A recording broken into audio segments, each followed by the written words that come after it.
Federal agents in Spokane raided several medical marijuana dispensaries today, enforcing federal law that makes selling or possessing marijuana illegal. But for some families, that drug is a godsend in treating a variety of diseases. 2-year-old Cash Hyde was diagnosed last year with a stage 4 brain tumor. He nearly died more times than his family can count and was miserable from the high-dose chemo coursing through his tiny body until his dad turned to a controversial place and gave cannabis to his young son. KXLY4's Melissa Luck is here, been working on this story. Yeah, controversial, Robin, is an understatement. Medical marijuana is a political football both here in Washington and in Cashy's home state of Montana. But his father said to me, when your child is dying of cancer, you'll do anything you can to help. His choice defied doctors, but he says saved Cashy's life. June 21st, 2008 is a day Mike and Callie Hyde will never forget. He was just a healthy little boy, born there in Missoula. Cash Michael Hyde's very first birthday, a family now complete. They never could have imagined the journey little Cashy's life would take. He was just your average, happy little kid, and then he just started to get sick. It was shortly before Cashy's second birthday when Dad Mike knew something wasn't right. Well, he started being very tired, sleeping a lot, very cranky. He started to throw up. We started taking him to the doctor, and the doctor would tell us that he had mono. For 6 weeks, it was the same diagnosis over and over, but Mike refused to accept what doctors were telling him. He knew, like any parent would, that something was terribly wrong. I was like, it feels like he's dying in my arms. We need to take him somewhere else, you know, and so we took him to the ER, and that's when they did a CAT scan on him, and they found a 4.5 centimeter tumor in his brain. They loaded him up, and they were gone to Salt Lake City within a matter of a couple hours of finding the tumor. At Salt Lake's Primary Children's Hospital came the devastating news. Their little boy was facing incredible odds. Brain surgery revealed a peanut tumor wrapped around Cashy's optic nerve. When we arrived in Salt Lake in May, Cashy was so sick that, I mean, his eye was starting to get pushed out. He was sleeping 16 to 18 hours a day. He was vomiting. He was pretty much as sick as, you know, you can get without being, you know, on your deathbed. Doctors cut into Cashy's brain to remove what they could, only about 10% of the tumor. The Hydes could only hope aggressive treatment could get the rest. 3 rounds of chemo followed by stem cell rescue, then 3 rounds of high-dose chemo after that. A difficult treatment plan for anyone, so imagine what it did to a 2-year-old kid. So the first night of chemo, we did 10 hours with the seizures down in the ICU.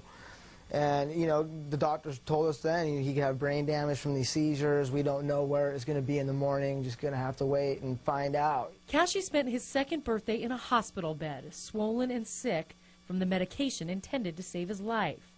Doctors were uncertain he would make it to his 3rd birthday. It's overwhelming, I guess, to say the least, and we had a lot of scary things happen in June. He got a blood infection, went into septic shock, went to the ICU, ended up coding, and they had to resuscitate him. I was standing like 2 feet away. I had to watch the whole thing. There was a lot of days we were getting told we weren't going to beat it. You know, you're not going to take him home. He is going to die. And those are the days where you really got to really believe. They believed and they prayed. High-dose chemo was killing his cancer, but it was making Cashy sicker than ever. He was taking 120 milligrams a day of 5 different drugs to try to make him comfortable. But that, Mike said, wasn't helping ease Cashy's pain. That's going to help get the tape off. I'm going to hold this, okay? By the end of September, he had gone 40 days without eating. He was vomiting 9 to 10 times a day. He couldn't lift his head off his pillow. He was literally laying there shivering in his bed. And the doctors came in, and I said, is there anything we can do for Cash? The doctors had no answers, so Mike found his own. Relief in the form of a controversial oil, cannabis, illegal for you and I to possess, and something Cashy's doctors wouldn't even discuss. Mike got authorization to give Cashy the oil, and without telling them why, he told the doctors to wean Cashy off the nausea cocktail. Inserted through Cashy's feeding tube, a tiny amount of oil replaced all those drugs. The result, Mike says, was almost immediate. You're watching a kid that hasn't had the will to eat in 4 months, 5 months, actually take a bite of something. He hadn't eaten a thing in 40 days, and it was really incredible just to watch him take a bite of a piece of cheese, you know. It's showing that he wants to live. There you go. Cashy did his last round of high-dose chemo with no anti-nausea drugs. Mike says the doctors told him they were amazed. Mike never told them why. I wanted to tell him, hey, he's on cannabis oil, but I was afraid they would take it away from him. We wanted to tell you about the side effects, the possible dangers of giving medical marijuana to a kid as young as Cashy. But even though it's perfectly legal in Washington and in his home state of Montana, we couldn't get a single doctor to talk to us on camera. That's how we ended up here at the THC clinic in East Spokane. And I see a lot of folks, and they come in from all walks of life and say they receive benefit. Sherry Allen is a nurse practitioner from Oregon. She comes to Spokane every couple of weeks to evaluate medical marijuana patients and sign off on their permits. What I try to do here at this office is create an atmosphere that is truly medical, because I do believe that cannabis is a medical, and we are trying to use it as a medicine. She believes in the power of this drug and its benefit for cancer patients. She signs off sometimes on 50 patients a day. Then I asked her about authorizing marijuana for kids. It is not common, okay?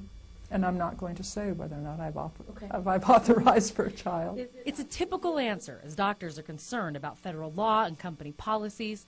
But Mike Hyde doesn't care about the controversy or about the political battle over this drug. He cares that his son survived and is convinced not only did the cannabis oil make Cashy feel better, it prevented long-term damage to his organs. For Mike, the living proof is in this vibrant 2-year-old boy. Yeah, it's very controversial, it's very scary, but there's nothing more scary than about losing your child. A week after we did this interview, Cashy was back in Salt Lake for scans, finding out he's cancer-free. He's back home in Missoula, back with his family, back to teasing his big brother Colty. Cashy will spend his 3rd birthday like every kid should, with the fight of his life behind him.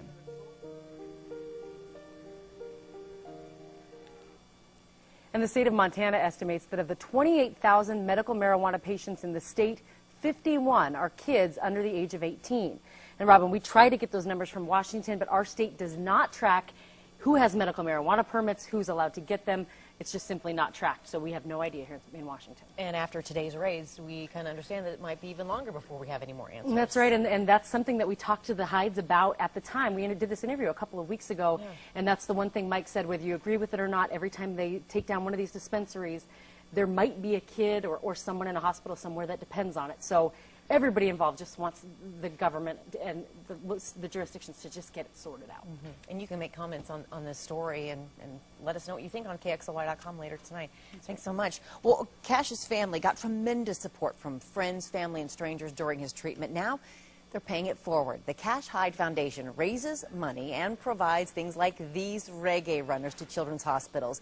They donated several to Sacred Heart Children's Hospital earlier this month. The vehicles are outfitted with IV poles so kids undergoing treatment can get out of the rooms and have a little fun.